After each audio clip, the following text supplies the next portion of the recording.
حاجة من اكتر الحاجات اللي عطلت فيها في حياتي، هدفي ايه؟ انا هدفي ايه في الحياة؟ سؤال يمكن بيبتدي يزن في دماغنا من ابتدائي، من اعدادي، حاجة كده من بدري قوي. وانا بعمل ايه هنا؟ وانا لازمتي ايه هنا؟ السؤال ده دايما بنبقى مستنيين صوت كده يرد علينا ويقول يا جماعة هدفكم كذا، بس الحقيقة انه مش ده اللي بيحصل. الحقيقة انه حياتنا طول ما احنا ماشيين فيها اهداف، في اهداف بنحطها لنفسنا، في اهداف ناس تانية بيحطوها لنا، وده بنمشي فيه وبنجتهد فيه.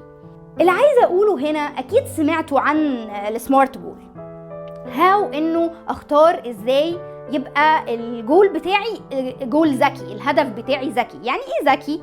هو في الحروف الانجليش مسميها سمارت لانه الاس بيشير لسبيسيفيك، حاجه محدده جدا. هخس، بس مش هخس وخلاص، هخس 1.5 كيلو. ام لازم يبقى ميجرابل. يعني ايه ميجرابل؟ يعني زي ما قلنا انه انا هخس مثلا في مكان معين في جسمي، او مثلا هخس قد 1.5 كيلو، هخس حاجه معينه. فال A عندي بتشاور على انه achievable، يعني حاجة ينفع اعملها، مش هخس مثلا 10 كيلو في اسبوع. مش عارفة ده applicable ولا لا، او achievable ولا لا. فلازم يبقى specific، لازم يبقى measurable، لازم يبقى achievable وينفع احققه. كمان الار عندنا ان هي تبقى realistic، حاجة واقعية مش حاجة خيالية. يعني واحد 100 كيلو عايز يخس 50 كيلو في اسبوعين، حاجة كده بعيدة قوي، حاجة مش بس بعيدة، حاجة ممكن تضرك لو اجتهدت انك تعملها. اخر حاجة عندنا في السمارت اللي اكيد سمعتوها كتير قوي، التي انه يبقى تايم فريمد، ليه وقت.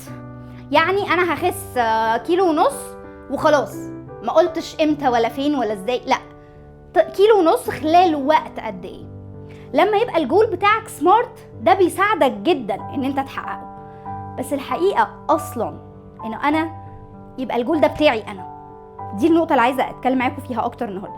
إنه الجول ده بتاعك، هو بتاعك، ولا هو بتاع ماما وبابا، ولا هو بتاع المجتمع، ولا هو بتاع صحابك. الجول اللي أنت ماشي وراه ده وعايز تحققه، هو الجول بتاع مين؟